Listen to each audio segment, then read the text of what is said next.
Thank you, Kutia ji, for finishing in before time. Mr. Sanjay Yadav.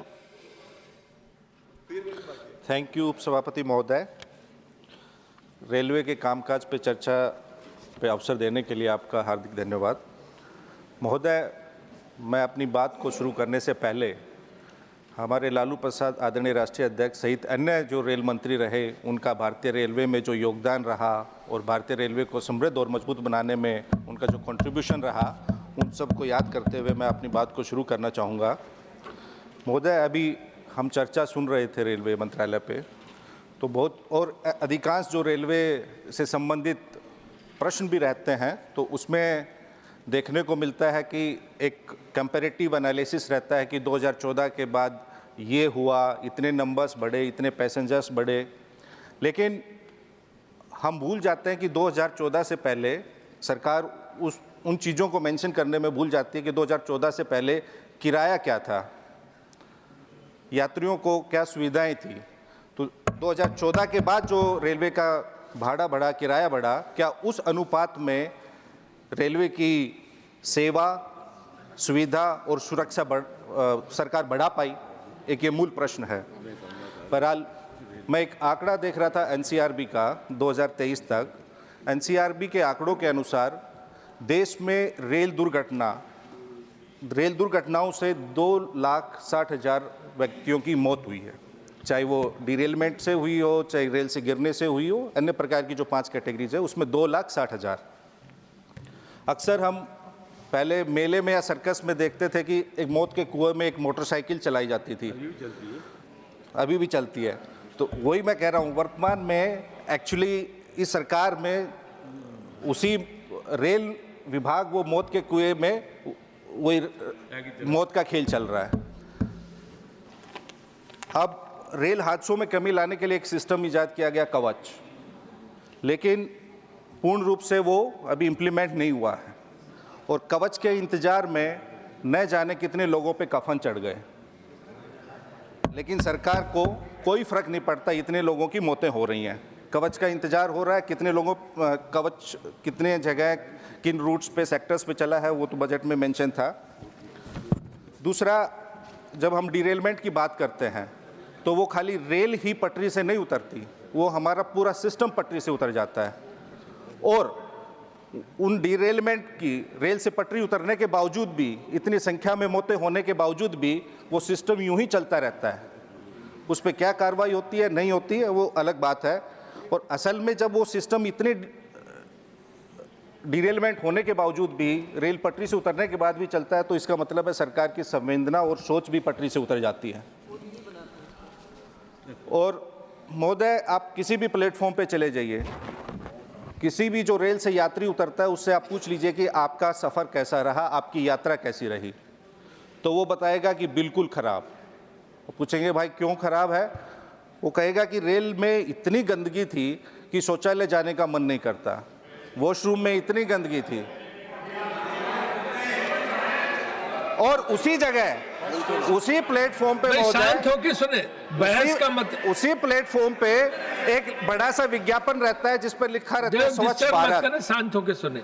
जब सरकार एक train की 8-10 बोगियों को स्वच्छ नहीं रख पाती, उन 8-10 बोगियों में साफ सफाई नहीं रख पाती, तो किसी शहर और देश को तो स्वच्छ रखने की बात ही छोड़ दीजिए। मौका है बोलिएगा ना महोदय, अपना मौका है तो बोलिएगा। उप सभापति महोदय, जो रेल का सफर है ना, जिसको हिंदी में हम कहते हैं रेल का सफर, एक्चुअली इन्होंने उसको इंग्लिश वाला सफर बना दिया है, SUFFER।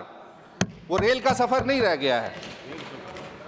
और जैसे मैंने कहा कि ये आंकड़े हैं मौतों को, तो हम तो सरकार से कहेंगे कि इन दुर्घटनाओं और मौतों का आंकड़ों का भी एक आप विज्ञापन लगा दीजिए और एक टैगलाइन लिख दीजिए कि फलाना है तो मुमकिन है। मत दीजिए, नहीं लगा पाएंगे ना, फलाना है तो मुमकिन है। 1 मिनट महोदय, railway are you yielding? No sir महोदय, are you yielding because minister wants to speak? इनको शायद पता नहीं है कि लालू प्रसाद जी जब रेल मंत्री थे तो रेलवे में इतना ओवरलोडिंग करवाए कि ट्रैक का लाइफ घट गया और यात्रियों के सिक्योरिटी के साथ समझौता किया, ये काम ये कर रहे हैं, इसको बोलने नहीं रहे। इसका अब जब नहीं नहीं, एक मिनट रुको ना। इनको माननीय संजय जी का है। महोदय, माननीय उपसभापति महोदय, आप पॉइंट मुझे संजय 30 जी को दे सेकंड का दीजिए मौका ना। दें। 30 सेकंड का मौका दे माननीय उपसभापति महोदय। क्या कह रहे हैं आप बताइए। मेरा मूलतः ये कहना है, सार्थक बहस हो रही हो तो इस प्रकार का हस्तक्षेप असंसदीय है, परंपराओं का निर्माण नहीं होता है। कोई भी सदस्य उठ के खड़ा होकर के, मंत्री क्यों ना हो, अगर ऐसा करेंगे तो डिरेलमेंट हम भी करेंगे। एक मिनट देखिए, मैं ऐसा है मनोज जी, एक बार शांत, नीरज शांत। मनोज जी, मैंने इसमें जो नियम है, नियम ये है कि अगर मेंबर यील्ड करता जो बोल रहा है तभी वो बोलेगा। मैंने उनसे पूछा, यील्ड करके मतलब बैठ गए, तब उनको अनुमति मिली। तो इसलिए जो है, इसलिए पहले मैंने पूछा नियम के अनुसार। इसलिए हम बैठे। अच्छा महोदय, जहां तक लालू जी के कार्यकाल की बात है, वो तो आंकड़े, सत्य और इतिहास है। आप अभी, मैं आज कैंटीन में बैठा हुआ था तो भारतीय जनता पार्टी के माननीय सदस्य थे। उस वक्त कोई रेल मंत्री के पास जाता था तो क्या क्या काम होते थे, उनको अभी भी लालू जी को याद करते हैं। और जो उस वक्त रेलवे प्रॉफिट में रहा 90,000 करोड़, वो इतिहास अपने आप में है। तो लालू जी ने क्या किया कुलियों के लिए, क्या इको फ्रेंडली योजनाएं चलाई, क्या ट्रैक का लोड बढ़ा या नहीं बढ़ा, वो तो दस्तावेजों में है। बहरहाल मैं कह रहा था कि रेलवे हमारे देश की जीवन रेखा है, लाइफलाइन है, लेकिन इस सरकार ने उसकी कंडीशन ऐसी कर दी है कि रेलवे की अब वो लाइफलेस कंडीशन में है। महोदय, रेल यात्रा, आज के दौर में रेल यात्रा करना किसी जंग से कम नहीं है।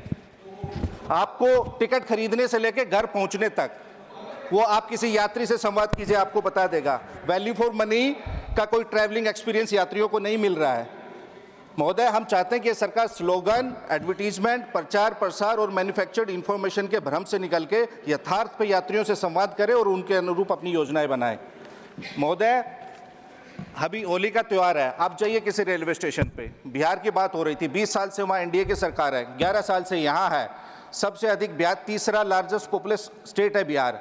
वहाँ बिहार की जाने वाली ट्रेनों की 200% कैपेसिटी से अधिक ओवरलोडिंग है। लालू जी के समय नहीं होती थी। अभी आप जाइए भगदड़ में, अभी भी पीछे मेरे बिहार के लोग थे,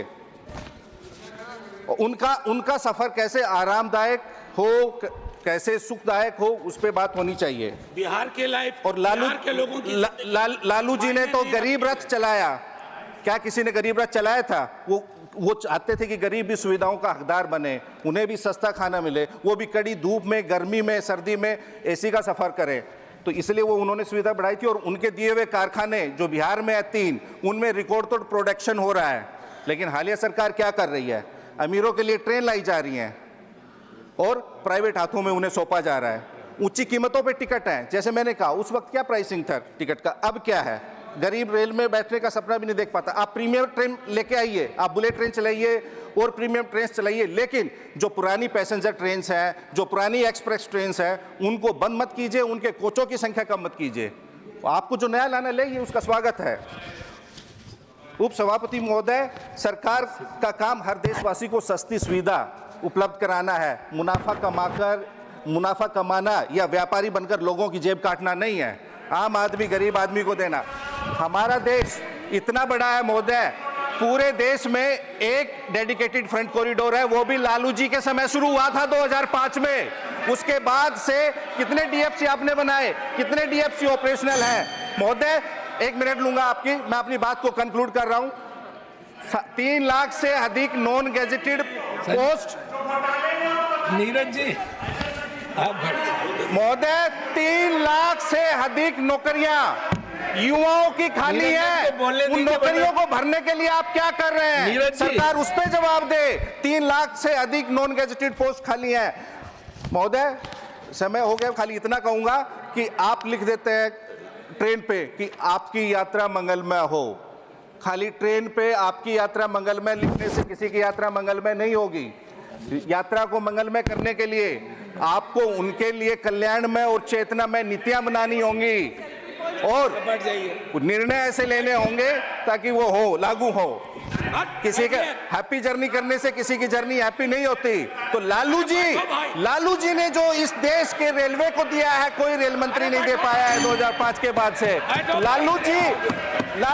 लालू जी से पहले भी बिहार के रेल मंत्री थे, उनको इतिहास के फुटनोट में भी जगह नहीं मिलेगी, लेकिन लालू जी ने जो दिया है वो कोई नहीं कर पाया। उन्होंने बिहार को 3 कारखाने दिए, किस रेल मंत्री ने दिया? बात करते हैं। बहुत बहुत शुक्रिया महोदय।